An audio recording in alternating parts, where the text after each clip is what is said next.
I was saying it's the first time I've been here in Spain and in this part of the world, and I'm extremely excited that there's interest now in co-creation, and I'm happy to be here to share with you. I would welcome comments, questions. Please interrupt me as I'm going. If you have questions, if you don't, I'll keep talking. I don't plan to speak for 2 hours. The presentation might take about an hour, and then behind the screen is a short kind of interactive hands-on thing that we want to do with you to get you involved and to learn from you as well. But we should have plenty of time for both, so I'll go ahead and get started. This is an outline of what I'm going to talk about today. I'll start with sort of where are we now? What is the state that we're looking at? And then share with you a framework that I've put together for talking about, thinking about co-creation. I've found that it is extremely confusing, that different people use the word co-creation in very, very different ways for very different purposes. And you might think you're both talking about co-creation and you're not even on the same map. So I have some maps to share to maybe help people see where they are and see where others are and to see how big this idea is. Because in a nutshell, co-creation is just people creating collaboratively. Okay, but there's many, many specific definitions once we get into that.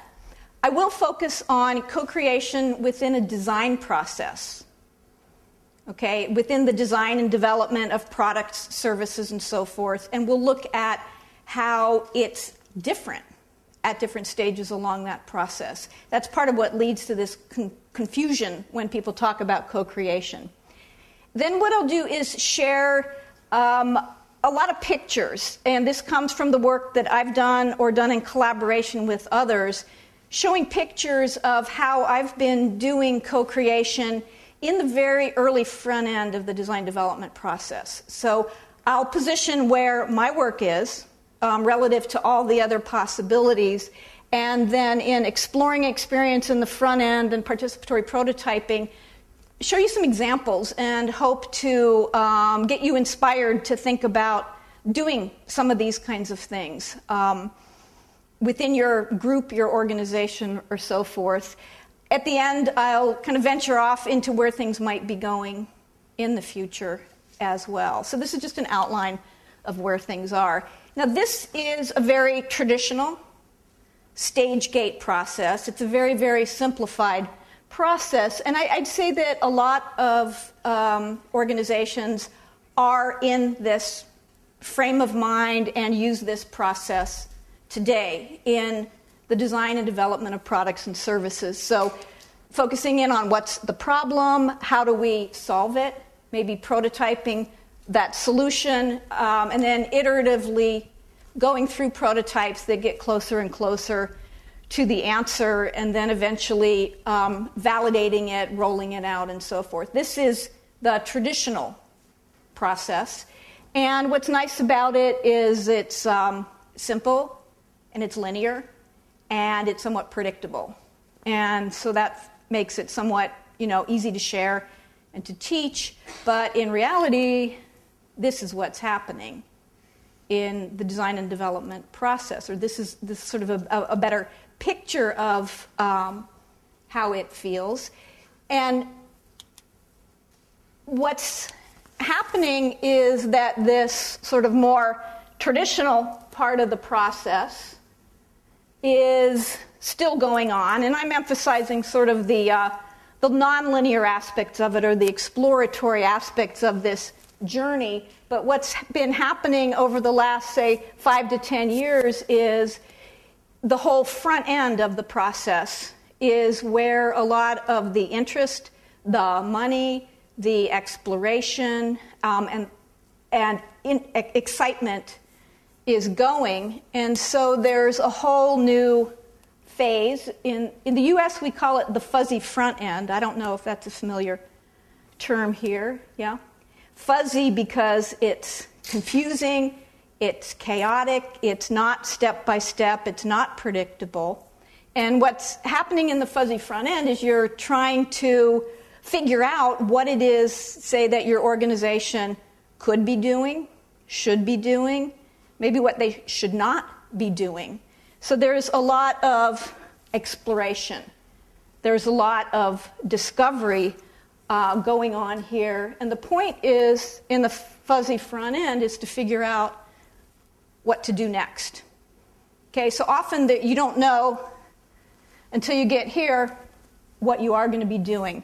There's also this gap between the fuzzy front end and the more traditional part of the design process, and that's also a topic of a lot of discussion and interest. We tend to have different kinds of people working here. These might be social scientists who are now experimenting in design or in product development, and these would be marketing, engineering, business people, and so forth. So there's sort of this place where things can get lost in the translation. And this is, I'm kind of positioning where I will be talking, most of my work has been in the fuzzy front end, and most of the co-creation work that I'm doing is there. Now, that doesn't mean that it's not happening elsewhere. I'm just sort of saying, well, here's where I am, and I'll be talking about that and not trying to cover so much of the co-creation farther down. Any comments or questions here? Okay. We've seen the language that we use to talk about the people at the tail end of this process. What we call them has changed over the years. And so in the early 80s, the only words you ever heard were customer and consumer. The word user didn't even, I don't remember it being used in the business world until we had PCs that nobody could use. And then all of a sudden, it was user this and user that. And then lately, the words that we use are different again. We're talking more about people as adapters or participants or co-creators. But the point of the chart is not that any of these are ever going to go away. Okay, we still have customers and consumers. We'll always have customers and consumers because we'll have products and services that they shop for, buy, and so forth. But once you have all of these different roles that people can play in your process, it becomes really important to understand how are you seeing them, how are you treating them, how are they involved or not involved in the process? Are they just at the end, or are you bringing them in as participants and co-creators? So the language says a lot about how things have changed since the early 80s. I think that from the sort of the product development or even the design organizations, we've moved from an expert-driven approach where the marketing design teams, however the company is organized, they're the experts, into a user-centered phase, which was growing up in the 90s, and now various countries are at different stages of embracing this idea of co-creation. But again, the chart is meant to imply that expert-driven is still relevant, and user-centered is still relevant. And in fact, some kinds of domains will probably always be expert-driven. Okay, so I've put architecture and fashion here. I think they're still very much expert-driven. That's slowly changing. User-centered organizations are very much focused around the experience of the user. And we also have here organizations playing in the co-creation and in various ways. Okay, so nothing goes away. It just gets more complicated, and it makes it clear that we have to understand when is it relevant to be working in this way, that way, or that way. And I think, too, where do you fit best? You know, what kind of a mindset or approach makes sense to you and where do you do your best work? So I see that we used to hear a lot about unarticulated needs and dreams. Okay, people have these needs and dreams, they just can't talk about them, so we can't really access them. And a lot of exploration in how we get to those. Lately, it's been more about unanticipated needs and dreams, the needs and dreams that they don't know they have yet. And then latent opportunities. It's how do we identify opportunities before they become relevant? Okay, so it's sort of trending this way. How do we get people to talk about things they can't talk about? How do we get them to help us understand what their future might be? And again, there seems to be these sort of phrases or these buzzes that are going on, and it was user-centered innovation was the way to do innovation, put the user in the center. That's still around, but I don't think it's quite as strong, at least, and I'm speaking again from the US and Northern Europe point of view. Then we had lead user innovation. How many, is that something that you're familiar with? Eric von Hippel, lead user innovation. The idea there is that if we talk to the lead users, the ones who adopt technology before anyone else, then we can jump into the future. But I think with lead user technology, you're just designing for lead users, not for people. You know, design-led innovation is sort of the hot phrase these days, and with the claim that if we lead innovation through design, that it will be radical. Okay, and this is just, I'm just stating this is sort of where we are. I think there's steps beyond this, but these are sort of the phrases. Any comments or questions here? Are these phrases that you're familiar with? Okay. So one question. Lead user means then means the first one to adopt technology. The lead user. Well, these are people, they're so far ahead, they're probably making their own devices to accomplish something. So they're not just the early adapters. They're probably earlier than the earlier adapters. They're like fixing it in a way that it serves their needs better. So von Hippel's idea is we should just invite lead users as participants in order to help us innovate for the future. And my point is that's not a very representative group of users to be working with. So I see that it has some limits there. Is that okay? Good. Yeah, and you're right. That's a better definition. And so co-creation then is people collaborating creatively in the most generic sense of it. And part of the confusion is you can have co-creation within communities. So in the UK, when people are talking about co-creation, a lot of it is publicly funded community type services that they're exploring. Okay? We don't have that so much in the US. I don't think anything is funded that's public, or I'm not really sure what the problem is there, but sometimes it's within communities. Sometimes the co-creation, people are just using it within the company or within the organization. Co-creation as ways of having people from different disciplines creating together. Co-creation can be between companies and business partners. And another type of co-creation is the co-creation that happens between companies and the people they serve, which they might call customers, consumers, and so forth.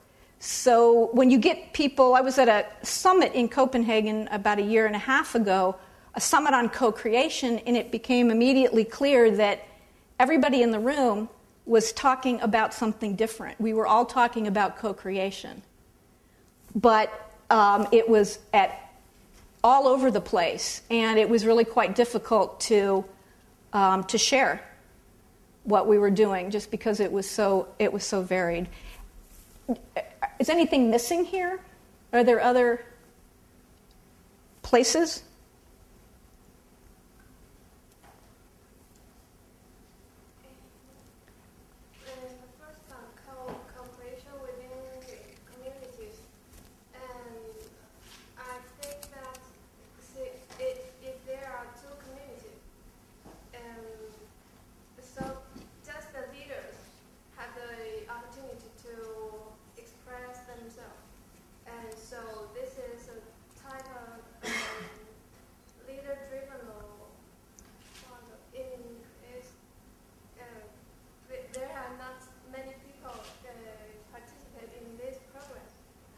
So you said there could be co-creation in communities, but it's only at a certain level within, yeah.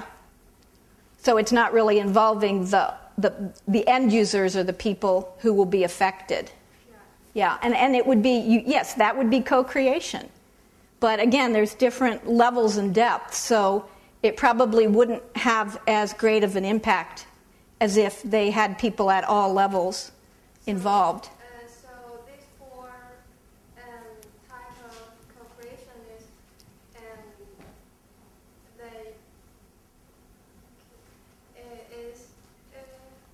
more and more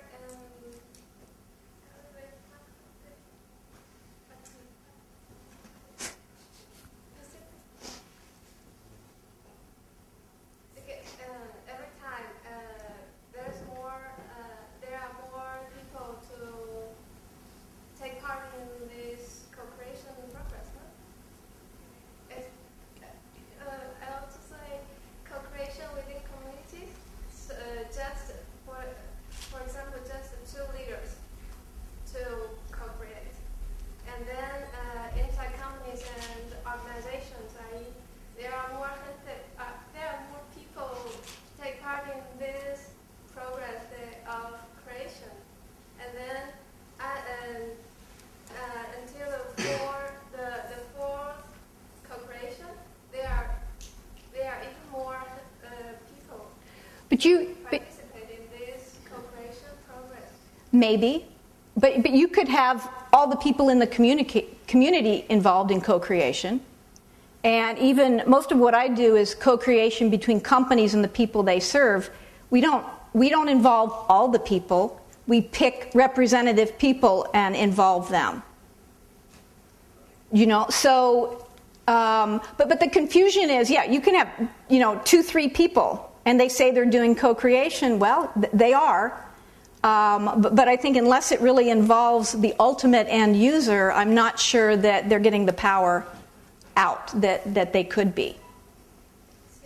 Yeah, I just want to get sure that every time there are more people take part in. It depends on the situation. I think the more different levels you can get involved, the better your result is going to be.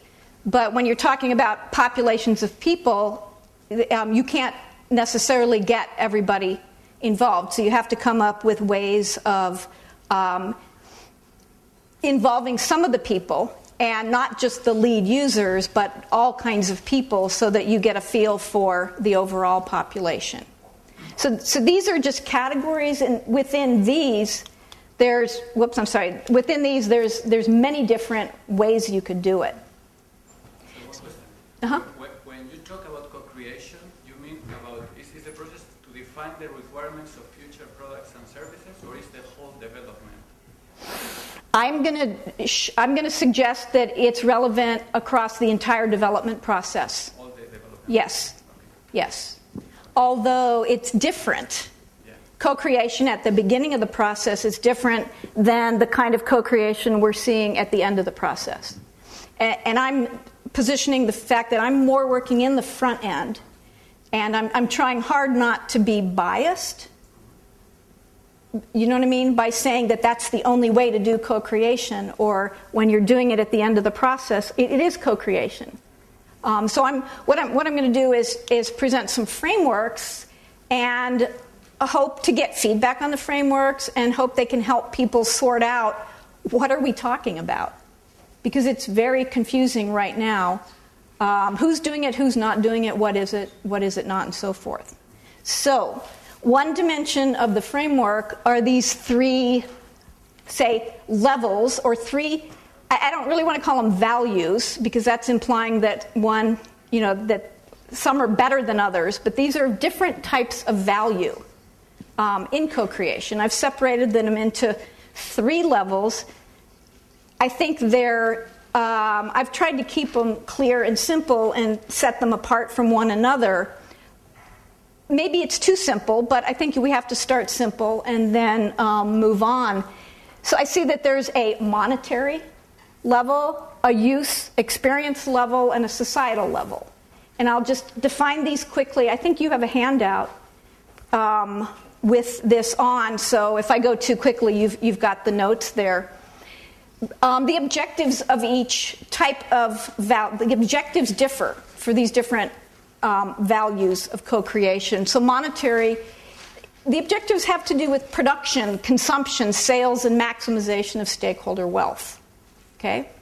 In the use level, it's more about the experience of the service or product and the customization, personalization of it as well. In the societal level, the objectives have to do with, say, sustainability or larger scale types of issues. The mindset does tend to be different at this point, where the mindset at the monetary level is more, the business mindset that goes along with it, that serves the objectives. Mindset on the experience side would be more about experience-driven service orientation. Okay, providing the best possible experience would be the mindset there. And the mindset on the societal level would be very much human-centered. Not people as users or consumers, but people as people in relation to the world that they and the bigger systems that they live in. So it kind of the issues get bigger and longer as we go down to the bottom of the map. People, again, I think that the different types have a different view of people. So we see people on the top layer as customers or consumers. They're referred to as that. They're thought of as that. The focus is on what they're shopping for, what they're buying, how they're using it, perhaps. At the use level, it is about use and possibly the feelings of ownership or empowerment. But it's at the societal level where the true sort of ownership becomes the primary driver. Deliverables are different, I think, at the different levels here. So you see marketplace results, products that sell at the top layer, products and services that really provide a good experience people need and want versus maybe not even products or services, but transformational states or behavior change, happiness, ownership, and so forth. And again, the time frame of these projects getting longer as we move down through the different types of value in co-creation. Okay, so this is, I realize that this is probably oversimplified, and this doesn't imply that perhaps you're aimed at this level. It doesn't mean that you can't make money or provide good experience. It's just where is the focus and where is the aim? And I'm doing this to kind of help sort out what is all this talk about co-creation and how can we map it so people can have more fruitful discussions with each other. Mm-hmm. I'm not sure I got it right. You're saying that on the top level, the monetary level, you were talking there. Oh. You said that on the top level, if you're doing some research with consumers and finding out why they shop and what should you do to market your products better, that's also co-creation? Or it needs a certain way of doing that? Because that sounds to me as traditional market research. No, I'm saying that you might use co-creation in order to help the organization achieve those goals. Make more profit or appeal to more people or have people feel more ownership to that brand. Okay. So I'll give some examples of that. But yeah, I've heard at one conference I heard a speaker on co-creation. I won't name the organization that they were with or the client that they were working with, but their version of co-creation was, and we talked to people. We actually talked to people. And that was co-creation because that had never been done before. Yeah. we asked them questions and then they answered them back. So I would say, no, that's not really what I mean by co-creation.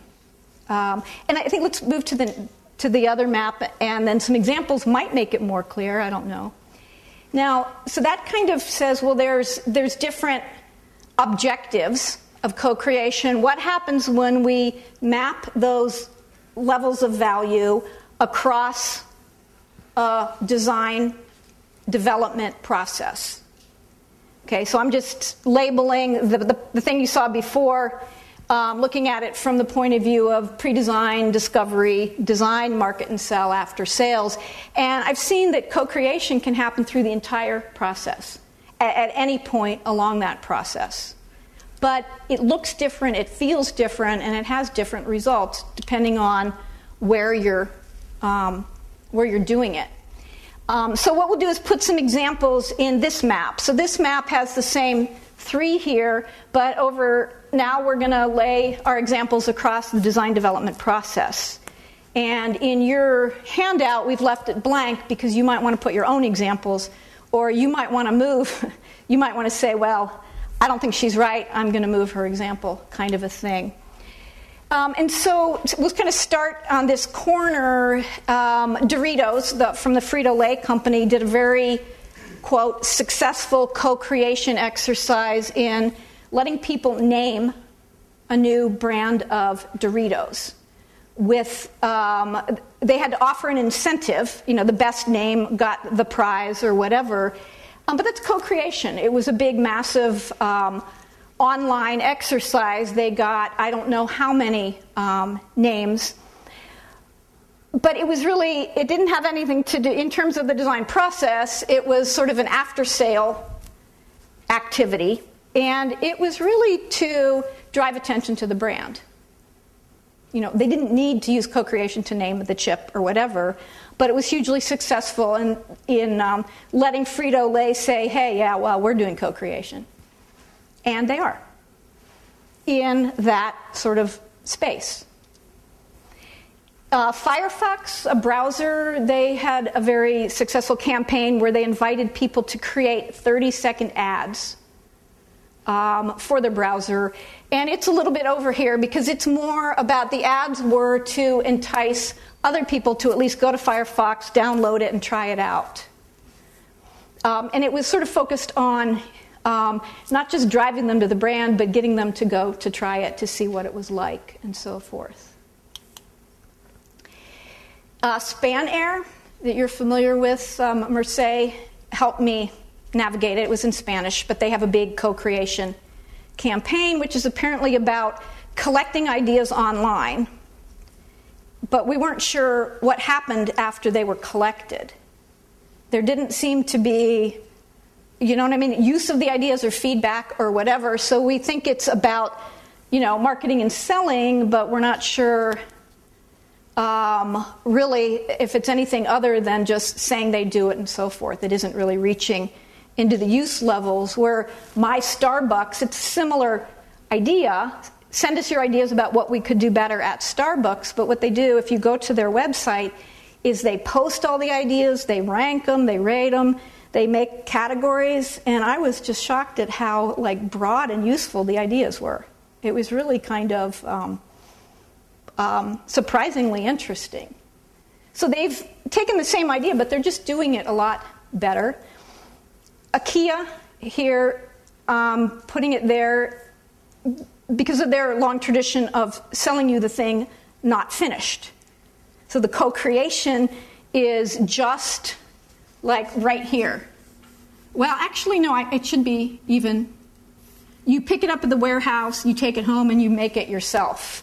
And so there's just a little element of co-creation there, although I learned this morning that there's a long history in IKEA of co-creating with their the companies that produce their products, which I wasn't aware of. So there's really, I learned a lot there as well. Sorry, in this example, where is exactly the collaboration? Because IKEA manufactures the product, and then the consumer, after purchasing it, he or she assembles it. Yeah. So where is the collaboration? In the assembly. It's called product finishing. But Okay? Yeah, I wouldn't say it's a strong example of creativity, but there is this involvement of the person in that process. Now, there is, what's interesting, it isn't on the map, is there's a blog called, I think it's called Ikea Hacker. It's either called, or it's called Ikea Hack. So I don't think Ikea put it up there, but what that's about is people buy stuff at Ikea and then repurpose it for things that it was not intended for in very creative ways, and then they put it on the website to show off for other people. So in my mind, that's a lot more creative, a lot more collaborative, and it actually starts another, you know what I mean? It extends this map into co-creative activities in repairing and repurposing things for things other than what they were intended. Mm-hmm. Now, and I don't think these, I kind of agree with you. Yeah, what's the co-creation there? But if you're looking at what people say co-creation is, if you're reading the examples, that's a lot of what's being talked about.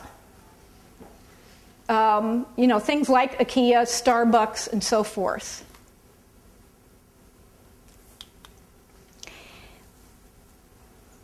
Moving down, and I need to move a little quicker here. We have other examples. Mini Cooper. You can basically, I wouldn't say you can design your car, but you can select almost anything. You can specify a huge number of different options there and really customize your car quite extensively. But you're not really, you know what I mean? It's after design. They've designed all those options. You just pick them and put them together, and it's, a unique experience. Threadless is a similar thing with T-shirts. Lego now has a Lego design it yourself. You can create a Lego thing, name it, design a package. Lego will then turn it into a product with step-by-step instructions, and you can buy a complete Lego set that you've actually designed. So all kinds of ideas there. And now you notice we're moving down to the other corner. River Simple is an open source. Let me make sure I've got the language right. It's a bunch of people coming together in an open source manner to design not just a car, but systems of transportation, where they have opened the process up to all the different stakeholders in order to ensure the sustainability of the product. So the focus is on experience, even starting to move into this border here, as opposed to the profit orientation. Rural Studio is a design-build architecture project. This is from Auburn University in Alabama, and the students learn social responsibility by designing houses and other buildings for people in a very poor part of the state of Alabama. And what I've learned from a graduate student studying this is that initially there wasn't a lot of co-creation. There was a lot of architects designing things for the people. And then they found out that a lot of times what they designed wasn't being used, and so their bubble is moving further here so that they're trying to get co-creation happening before design. Okay, so they're trying to involve the people in the process as opposed to just saying, well, here's this really cool house you could have, but they're learning how to co-create. And there's quite a few now, and usually not always, they're nonprofit organizations which are aimed at working very early in the front end with people in other countries who may not have advantages. They may have skills, crafts that could reach the rest of the world, but they don't have the means to do so, like aid to artisans. So this is sort of very much of a co-creation at the societal level, people coming together to not just help the people sell their goods, but really to help them learn how to go about business in that way, but to do it in a way that is relevant and sustainable for their culture. So I am, and maybe I'm just biased in my selections. I mean, there's hundreds and hundreds and thousands of points we could put on this map. But from tracking this and looking at what happens when you put a Google alert on the word co-creation and just reading that every day, you see things. Most of what you get in the Google alert is up here. That these are the things that are getting talked about. But more and more, you're seeing the whole spread here.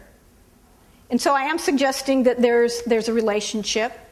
I can't prove it. This would be an interesting project to kind of take a look at where organizations are and where they fall here. But I do think that when you're working very early in the process, there's more opportunity, there's more drive, there's the mindset of the people who want to be doing co-creation at the societal level, really looking at the big picture, the long-term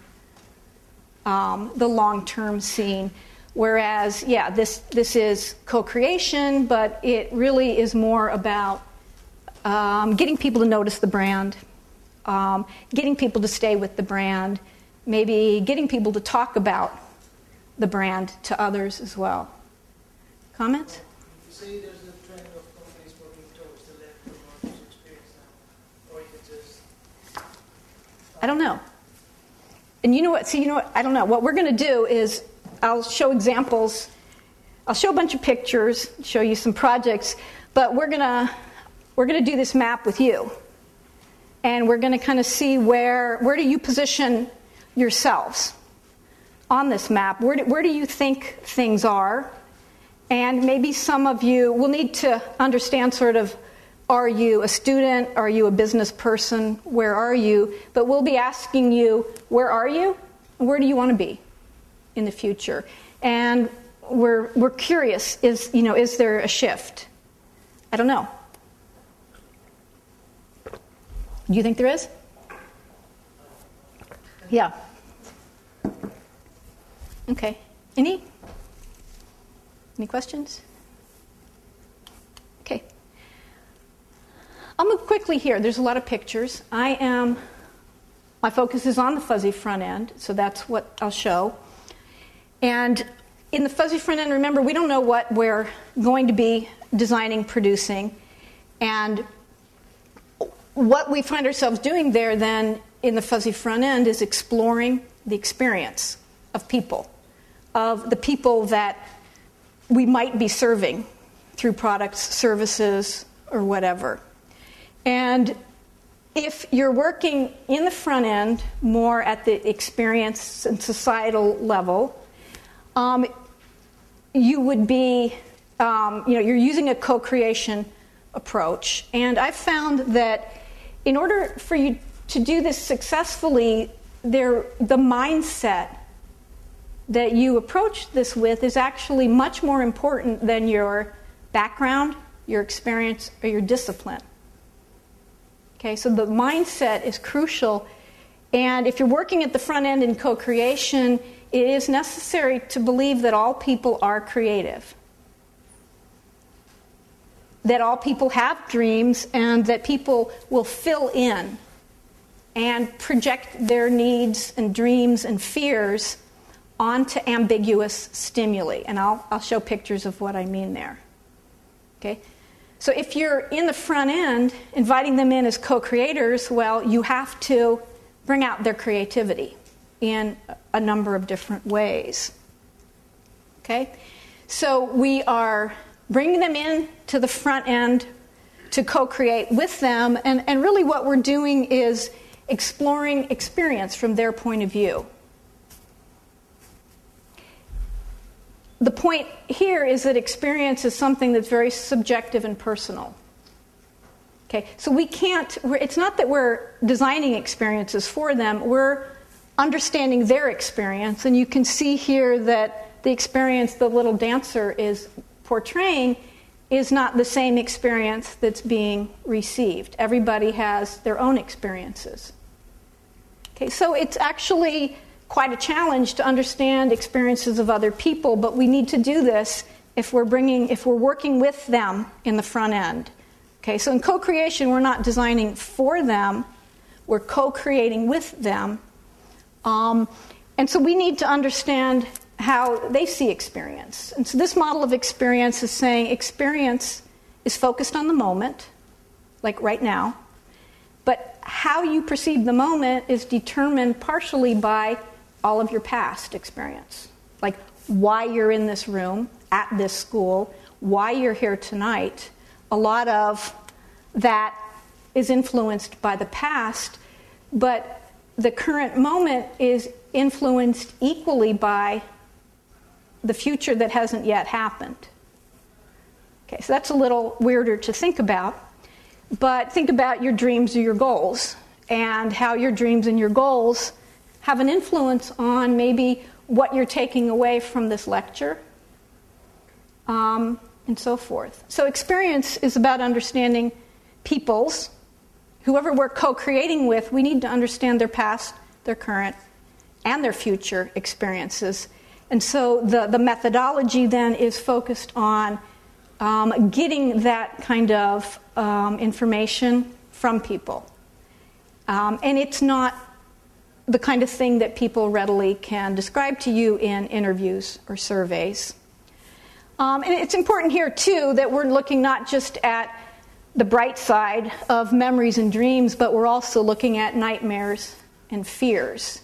I spent, a lot of years working with high-tech organizations, and it was all, the model only had memories and dreams. Okay, for years and years, Microsoft, Motorola, Intel, and then I started working with architects on hospital design, and it was like, oh my gosh, we left half of the model off because you need to understand the nightmares and the fears. And I think that we should have been looking at nightmares and fears with the high-tech organizations as well. Okay, so this is the model for how we understand experience in the front end of the design and development process. We have the people that we're co-creating with, the people that we want to understand their experience. We have them make things, enact, and tell in an iterative loop. So we might start with making and then have them tell and enact and so forth. It goes round and round. And I'll show lots of examples here. One thing I want to point out is with each of these buckets, there's many different ways of getting people to make things, to express their dreams, their fears, and their ideas for the future. I'll just show you some pictures, but it's important to realize that this list, this is what's getting explored, and the list is getting longer. If you look globally around the world, the list is populating rapidly with new tools and new methods.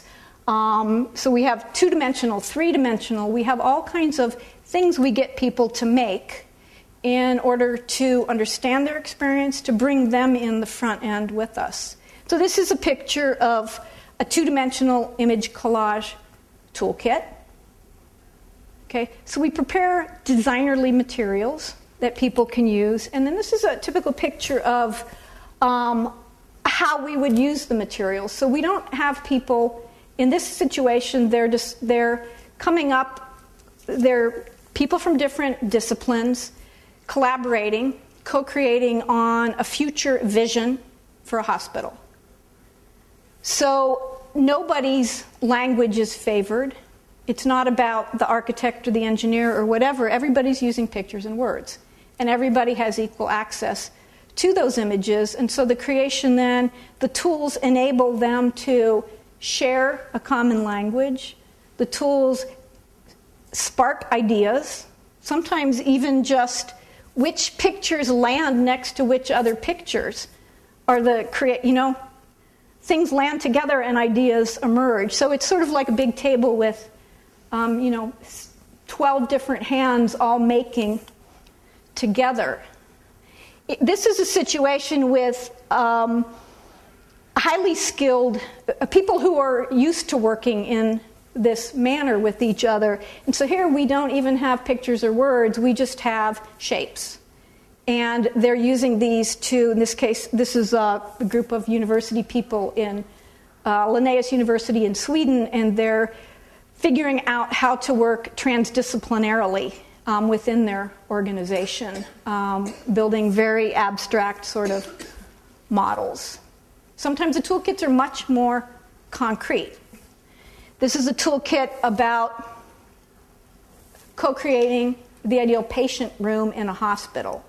So you see that they have, there's a grid here and kind of furniture components, and these are two former heart patients who are then using the materials to express their thoughts and ideas about what the future room could be. So here we're looking at focusing on the making.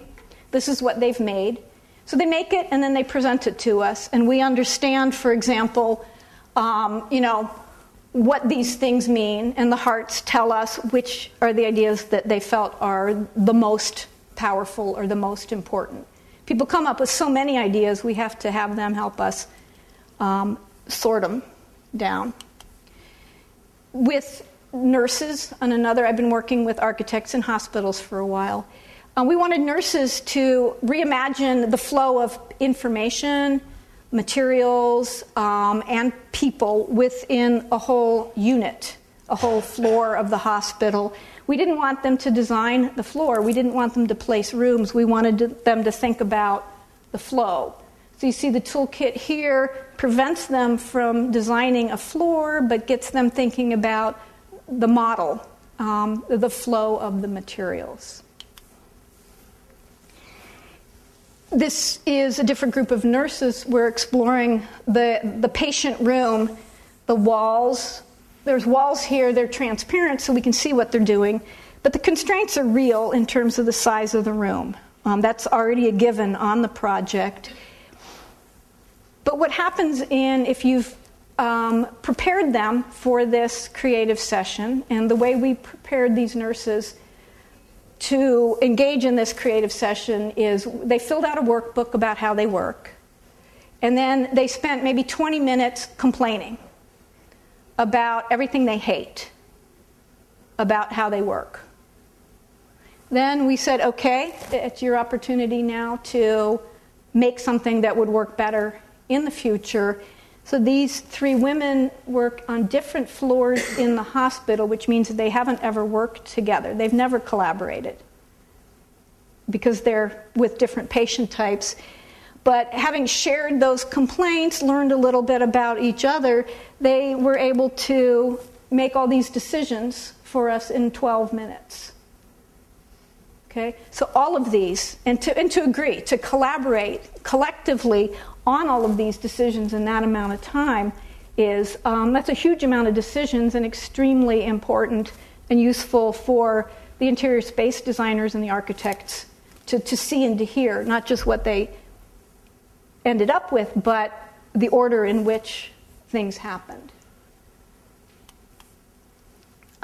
This is a shot of another three-dimensional toolkit that's more focused on like devices. But they're not building or designing devices. What she's used is she has a three-dimensional make tool.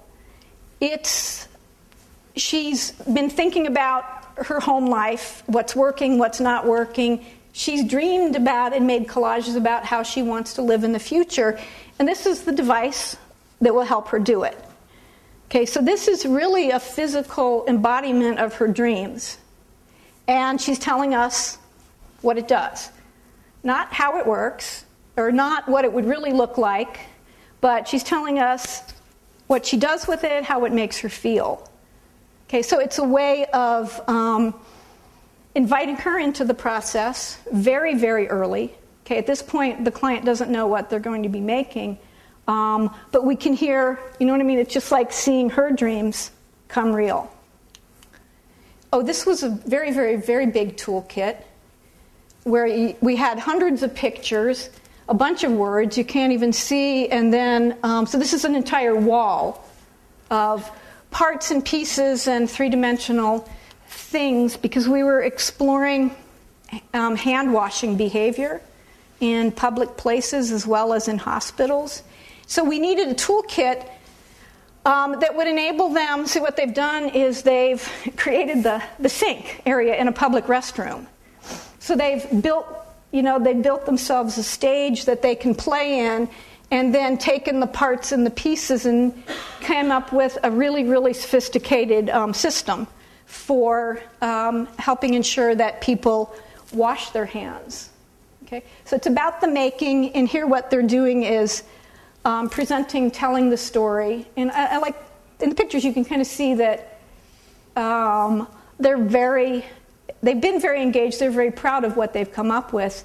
And generally, I can't talk about the ideas because it's proprietary, but quite amazing ideas can come out of these sessions. And they never met before the session. You know what I mean? They meet in the session, they share, they might complain about things, and then we throw them in to the co-creation session, and the innovations can be amazing. Telling. Telling involves talking, writing. Really, it's more just using the verbal means. And there's a lot more than interviews and surveys. A lot of what we do is have people fill out diaries or workbooks where we capture their thinking and we get them to start reflecting. A lot of times the workbook would come before the creative session. Here's just sorting cards, sorting things into categories so that we understand how they understand, in this case, their relationship to type 2 diabetes. So they organize these, make the clusters, and name the clusters.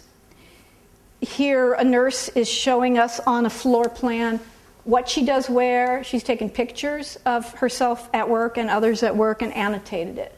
So a lot of just telling, okay? And this is a great way to kind of find out the current situation. How are you doing things? Here we've captured ideas from a session, and the participants have organized them and named the categories. It's deliberately blurry, so you can't read them, but the categories are named. And then the dots help us understand where they think the biggest priorities are. We have so many ideas, we can't explore all the ideas, so we have them show us where they feel the biggest ideas are.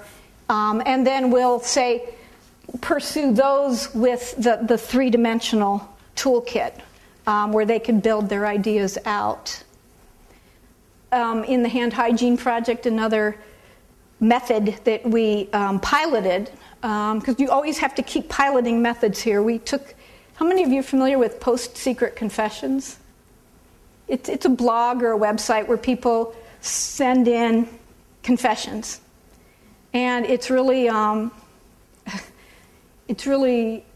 fascinating and actually kind of scary at some of these confessions that people send. So we thought, well, it's hard to get people to talk about hand hygiene and what they really think and what they really do. So we put postcards in a box here and invited people to fill out postcards telling us their hand hygiene secrets. And we learned a whole lot. And again, it was a little scary. How much? Because people were honest, because it was secret. Anyway, so just different ways of telling. And acting involves pretending, acting, putting on skits and sketches. It's all about role-playing. I mean, and you can see here the list is getting longer and longer. It's about pretending what might happen in the future as a way, not of predicting the future, but as a way of exploring the future. My colleagues in the Scandinavian countries have always sort of started with enacting. Okay, my focus has always been on the making, maybe followed by enacting. Scandinavia is more oriented towards enacting. So they're enacting a future scenario having to do with trash collection, but then all of a sudden they needed some props. Okay, so they just ran into a store and made that to enact better. But in other words, the whole thing is about enacting, and the props just come about sort of to do better enacting. Okay, so the props aren't about making artifacts for the future, but really telling the story. These are some scenarios from a PhD from Sweden, and the author Bosse did many, many workshops bringing different kinds of stakeholders together, enacting future scenarios. And the more workshops he did, the more he found having, props. So here's just the final example where you can see this is a workshop in Helsinki with university people, designers from the business community, and then healthcare, nurses and doctors. The workshop took place in a hospital, so what we were able to do is in one afternoon, they created future artifacts with the three-dimensional modeling. See, he has an infrared button on his forehead, and he's got a special blue glove and a belt. So first they made, and then they played out stories in the future that would demonstrate what their future technology could be, but they were doing it in a hospital, so it was very, very powerful that way as the stage for their innovations. Okay, so just a few thoughts then on what's ahead. I think what I'm trying to describe is just, so what is going on in this front end? What does it look like if we start looking at not just the making, the telling, not just the activities, but content-wise, what are we looking at? And this is just a simple model that starts to show that, where sort of in the middle we have the embodiment, the thing that will actually come out at the end of the process. Maybe it's a product, maybe it's a service, it's something that, or maybe it's the transformation of an organization. So that's taking place within a larger conceptual design space. So the conceptual design space is all the stuff that you've explored in order to figure out what you're making. Okay? So in order to figure out what you're designing and how you're designing it, you need to go outside to explore concepts in a conceptual space. And also, there's the need to go beyond just concepts, but to consider the context of that. Where, who's using it, how is it going to be made, how is it going to be sold, how is it going to be distributed. So all of these spaces need to be in the front end. You need to be exploring all of that. But the biggest and the most fuzzy or murky part of that front end is what I'm calling the intentional design space, which is really the sense of, well, why are we doing this? What is it for? Okay. The intentional design space then is exploring how do we try to solve what they call wicked problems. How do we design for things that don't yet exist? How do we find those opportunities in the future, or those opportunities that make sense in the future? So this space is always about generating ideas and inviting the co-creativity of others. Because if this one's about all those contexts, the generativity here needs to include all of those disciplines, all of those stakeholders co-creating together with an eye that points toward the future. Okay, so that's a little abstract. And it looks sort of like this. And I think that we're seeing that the more we're focusing on the fuzzy front end, on the intention of that space, and then looking at the other layers, we see that design is now being used to affect or influence behavioral change, organizational transformation, social transformation. So it isn't just about products and services anymore. It's about much bigger things and at much more human-centered levels of value, so to speak. So design-led innovation. So does this, is this about design-led innovation? Because yes, a lot of this has to do with using designerly ways of thinking, using visuals and scenarios and that sort of thing. And I think it's wrong to say that it's design-led, but if we look at it as co-design-led, that's a valuable sort of way to rethink that buzz phrase. Okay? So it's not that designers are leading or that design thinking is going to change everything, but if we can be leading innovation in a co-design manner with all the disciplines able to contribute at the front end, then truly there would be some innovation. I thought this was interesting a couple weeks ago. This guy, I don't know the guy, he blogs about co-creation. The blog's called The Co-creation Effect. And he's quite good and articulate about it. And he said, I've become increasingly aware of the fact that women are better at co-creation than men. And I thought that was interesting because it's an observation that I've made. I noticed it a long time ago, and I do believe it, but of course I thought, well, I'm totally biased, just like he figures that he's probably going to be, he's not going to be appreciated for this comment. In fact, I went back a week later to see if anybody had commented on it, but nobody had. So I don't know, I'm not sure what's going on there, but it's an interesting thought. And one thing I wanted to leave with is, so do we see, is design leading? Again, is design leading innovation? I think maybe that a better way to think about it is maybe design is seeding the innovation. We're not leading it, we're seeding it, providing the tools, the materials, the fertile ground for letting the co-creative groups, letting everybody work on it and lead it together. So that's the slides. Any questions here? Mm-hmm. I have a question about the previous slide where you have the process of design and the fuzzy front end. That one. Mm-hmm. Where would the objective of the project be placed?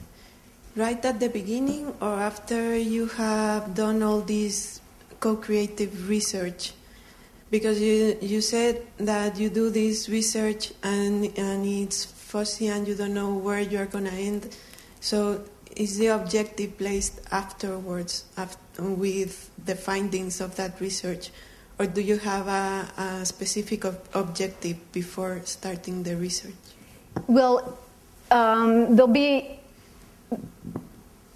an objective for right here would be the project with the type 2 diabetes. The project was help us understand the unmet needs and dreams of people living with type 2 diabetes. And the company, which I can't name, the company produces devices. But it was clear that our goal was not to make a better device.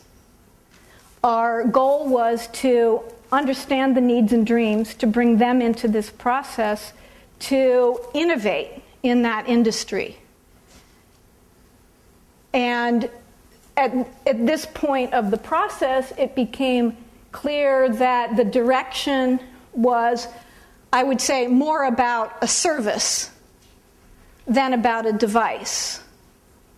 Okay? So, the objective changes as you go. But if your objective is explore the needs and dreams of people living with type 2 diabetes and make sure you come up with 5 new features for the next generation device, that's, you know what I mean? That's a mixed message. Okay, sometimes you start here. You just conceptualize maybe better models or new features for the product and take a shorter term view of it. So I've been finding more and more clients are asking for the co-creation, the exploration to take place here.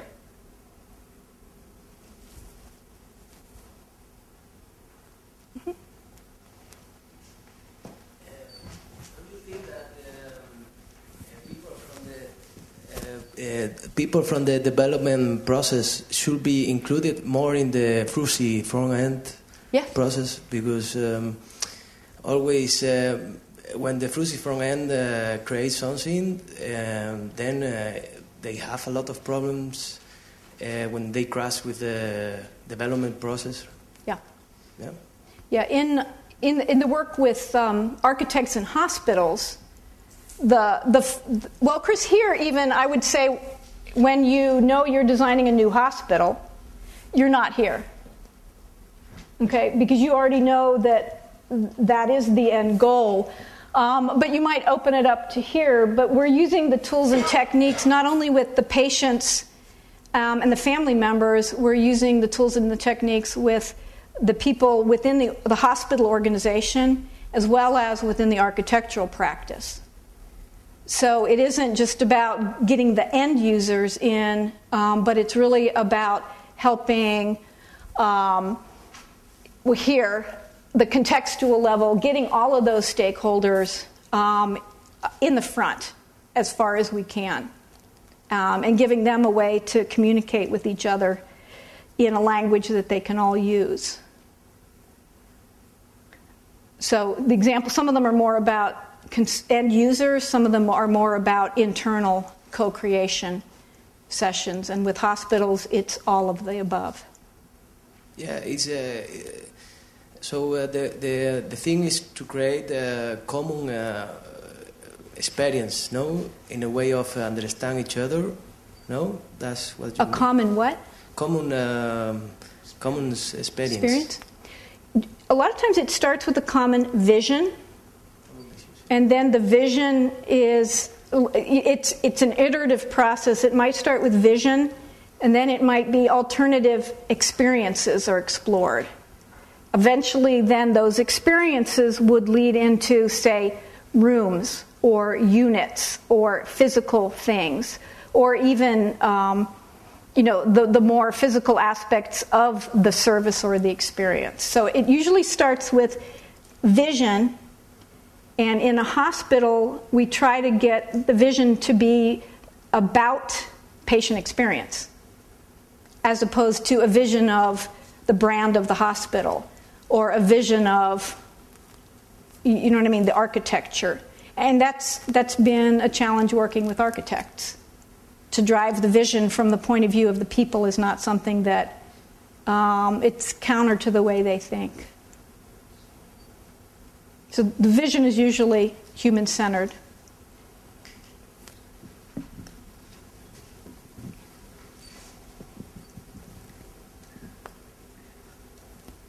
Questions? Okay, what we want to, let's see, this, good.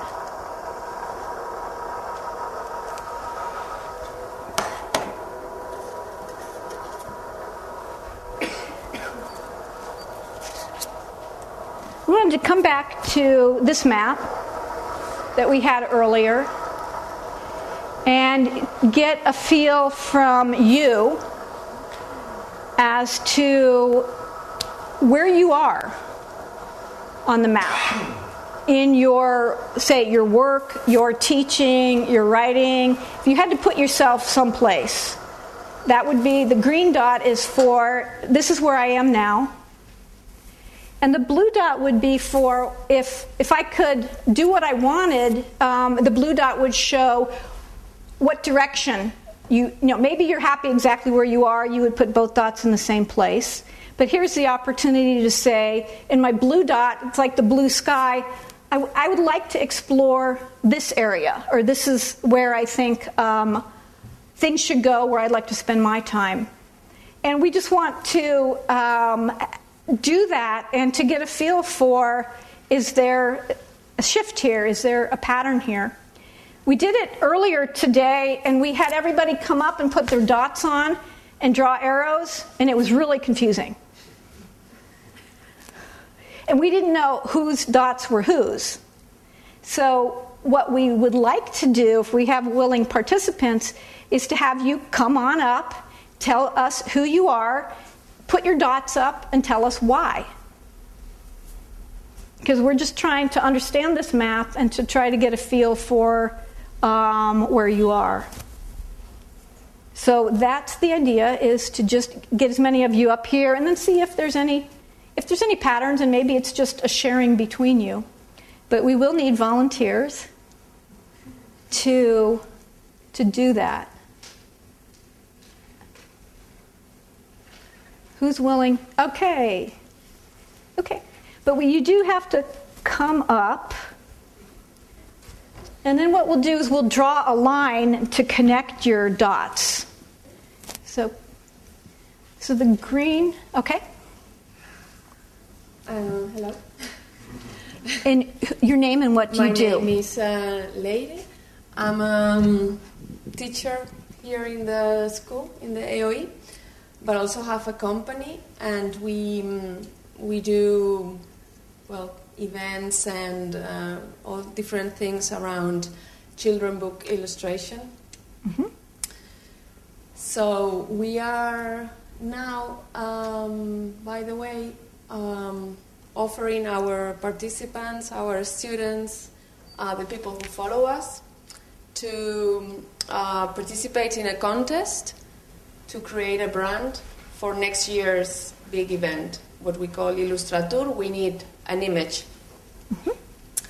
So they are all participating now, and the one who wins the contest will be the image for our next year's event. So that's the prize, is the prize, to be chosen. Yes, and have their name in every kind of merchandising that we produce.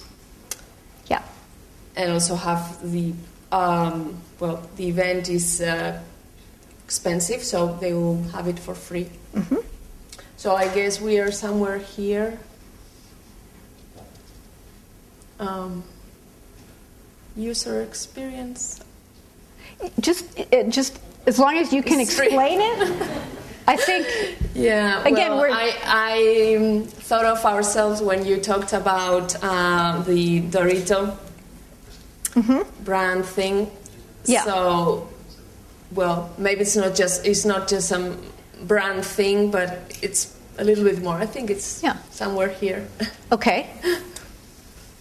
And it's after they've joined and they're helping you market and sell. Right. Okay.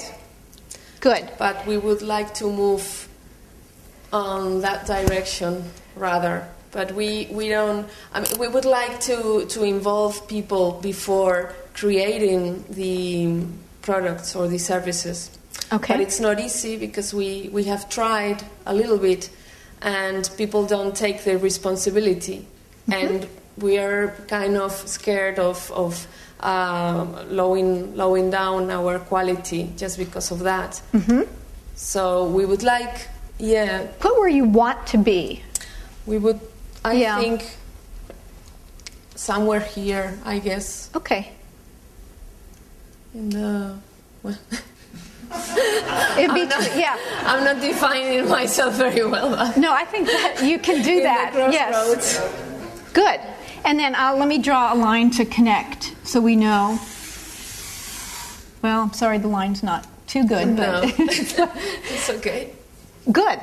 Something like that. Thank you. So we're just going to put dots up, see if we see patterns. Thank you for going first.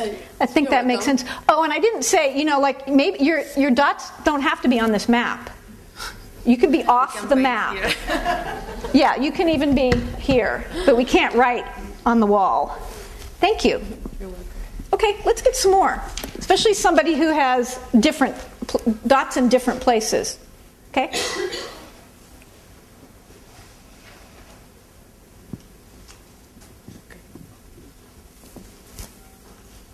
Hello, my name is Claudia. I'm a designer. I work as a design manager, and I have a company that is about sustainable design. We offer services for companies, and we also design products from recycled material. Okay.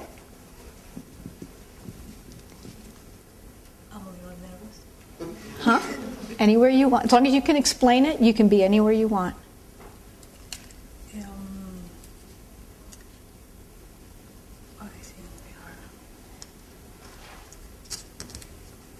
Okay. I know. You're doing good. Huh? She's nervous. Yeah, yes. I would like to be one of the guys. Whoa.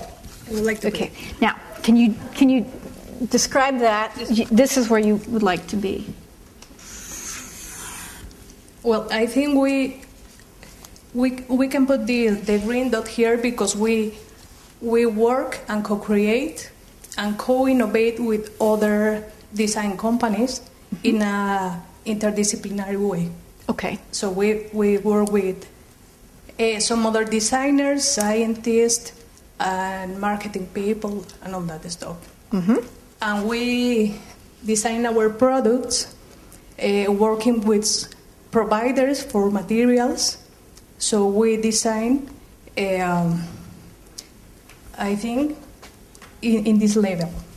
And we would like to be more involved in social participation, as we are a sustainable design company. You want to be right there. Yeah. It would be the best.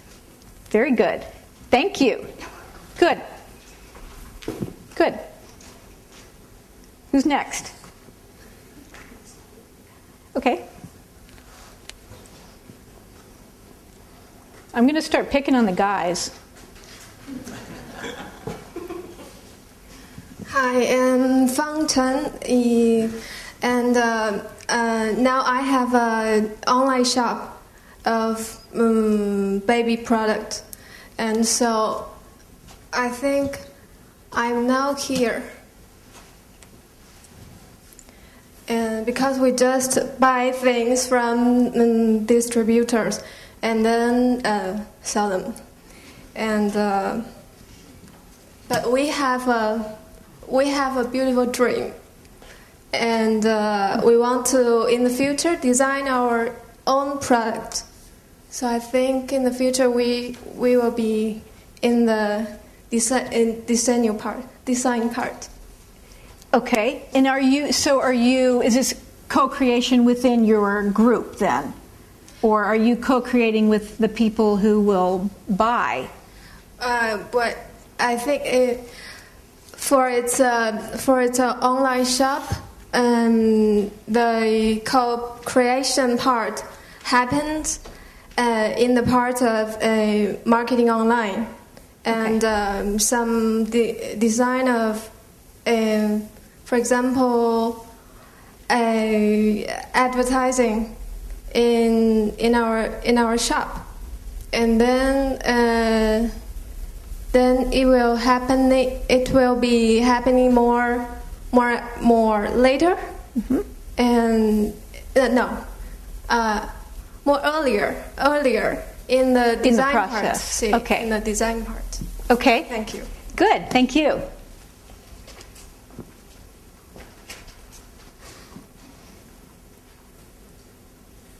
Who's next? I don't want to pick on people.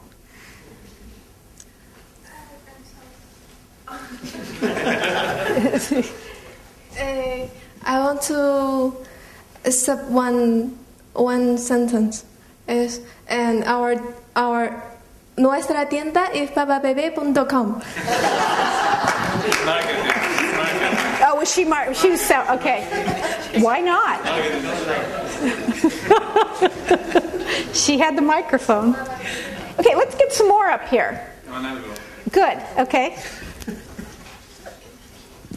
Well, I work for an engineering company which is half private, semi-public. So we do mainly in the aerospace industry, also renewables. And I think because we make things partly for money. I think we are right here. We design, but we also sell our products. The problem is that the company is engineering-led, which means that most of the things we do is because the engineers like to do them. It's not because our customers, well, they need them, but in many cases they are too engineering-led. Mm-hmm.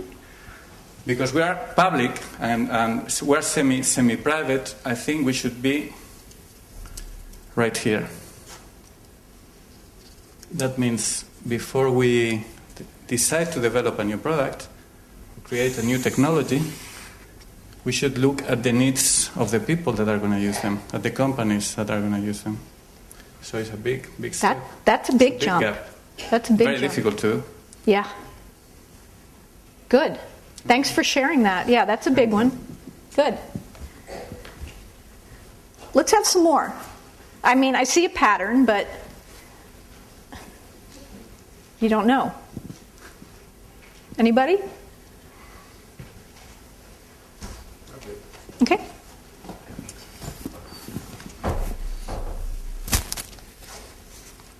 I think I will need a third color. Will be where we are, where we say we are. So. Well, do you want another green one? Yeah. Yeah. It's okay. It's okay. Okay. I can explain it. That is funny. As a company in DNX, we use.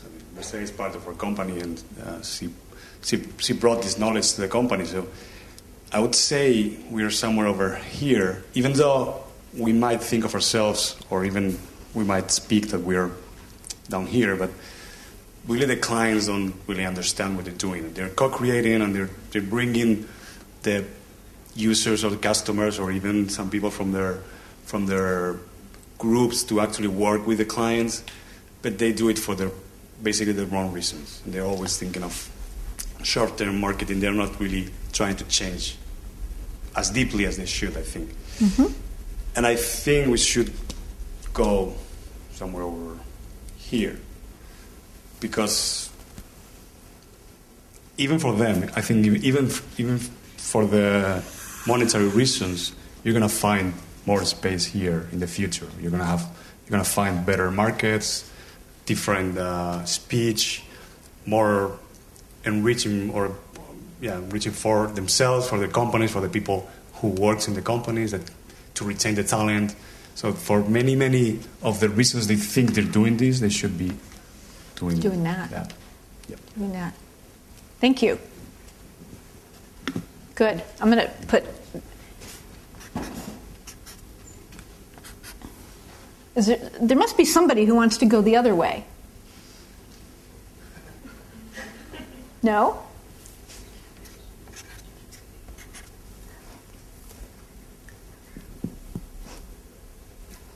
Let's have a couple more. It's not that scary to come up. Okay? Thank you. My name is Jorge, and I'm a product designer, so I'm going to say I am over here. Okay. Because sort of it's a similar thing. I would like to say I'm in the user experience, but always money is a thing that's there. And I'm quite happy where I am, so I'm not going to move out of the design, but I would like to go further into the discovery. So I would say I would want to be somewhere like there. Mm-hmm. So moving into the social aspect as well, and towards like upstream into the design process, but without leaving the design itself. Without leaving design. Good. Good. Thank you. Thank you.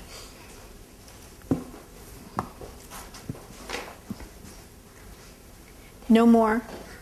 You want to go? Okay, good. Huh? You need dots? Okay. My name is Javier, and I am a professor at the university, a public university and a private one. And if I understood you well, I think we are here. Out. Well, and we should be somewhere around here, right?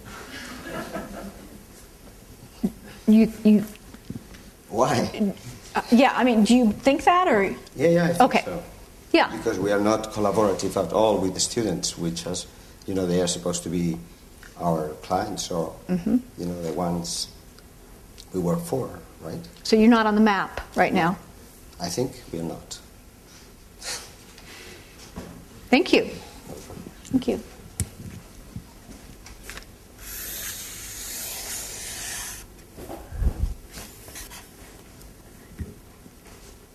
One more. Okay, now if you haven't put yours up, but you want to put it up, you just don't want to talk, come on up. You know what I mean? If you want to contribute to it, to see if there's any, we'll talk about the pattern here, but come on up and put your dots on and connect them if you want to do so. Because we don't want to make you talk.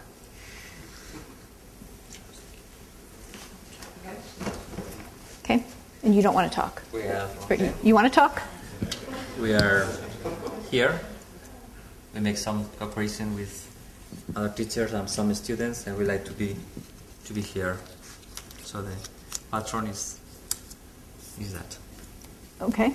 That's a big jump.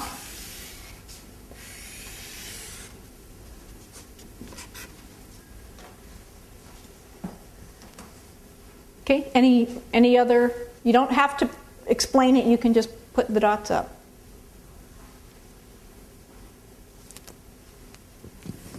Okay, observations, surprises, oh, you're coming? Okay. Okay. Observations.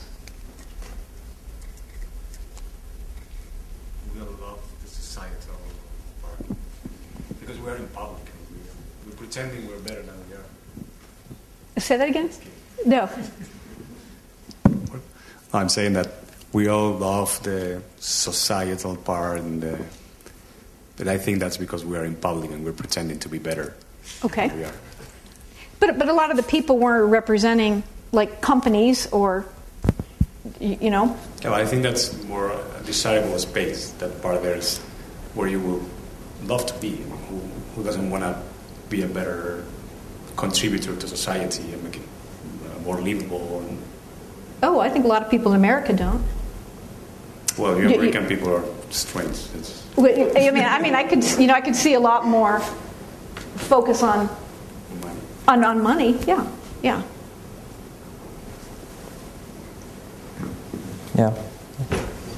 I think in the patron, there are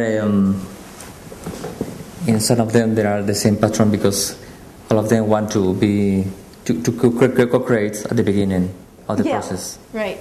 Well, and I think too wanting to be more this way, as well as that way to some extent. Yeah.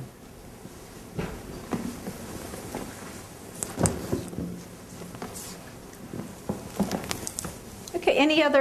Any comments or even arguments with the map? Or I mean, it's pretty much open now for comments, discussion, complaints.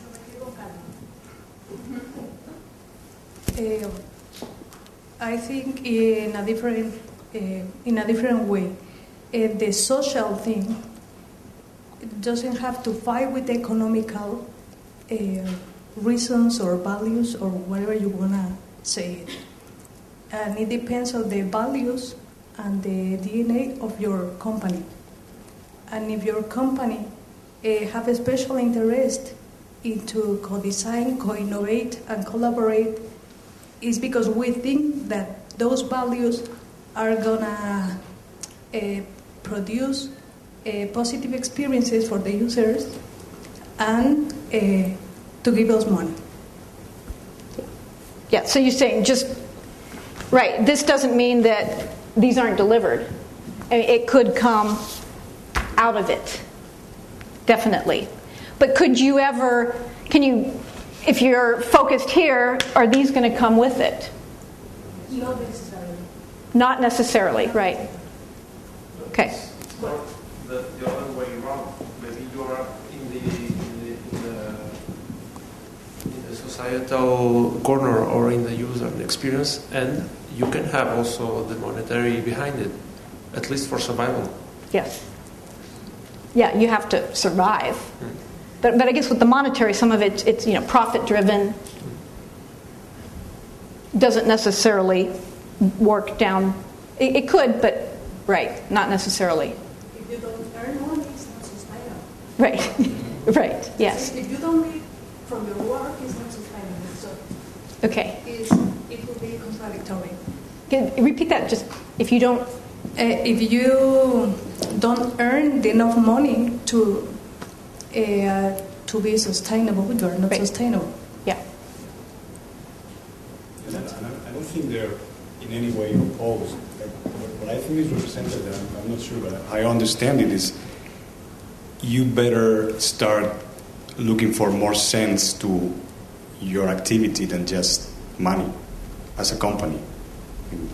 If all you look for is the profit or to make money, then you're not going to be competitive in the medium term. So you better find something else that gives sense, that makes sense to the people who work with you, to the people who are going to buy your product or who are going to be engaged somehow in a relationship with you. Because something that was in the air that probably wasn't we didn't talk about it, is that there's some industries where this differentiation between clients or providers and clients is disappearing. Like there are going to be companies that are not going to be able to say who is working for the company and who is a client of the company. And we'll see very, very small things now, like Facebook, YouTube. Who works for Facebook? People who create the content. And YouTube, when they pay to the people who make videos, then it's the salaries. So those borders are gonna fade. So if you want people to be engaged with your company, with the things you provide, you better look for something bigger, more meaningful than just the money. Than the profit, the money. Yeah. So it's like, it's maybe highly, I guess especially here, not that likely that that'll necessarily translate down.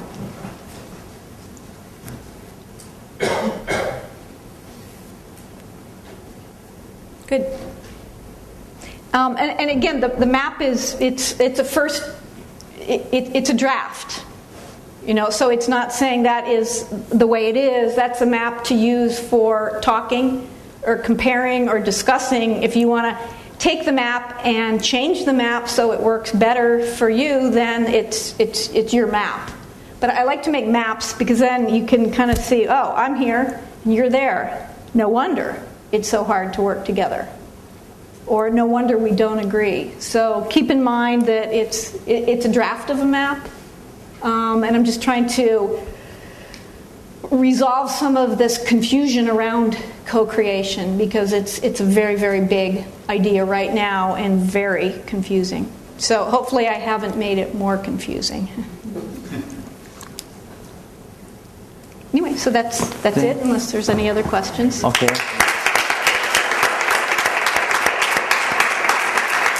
So, Liz, thank you so much for your great presentation. You have provoked a lot of new questions for all of us. So you have here a new space for co-creation, and you have too. So thank you for all, and we have a new things to think about that, where we are. Yeah. Okay. Yeah, and where you want to be. That's right. Thank you. Thank you. Yes. Thank you.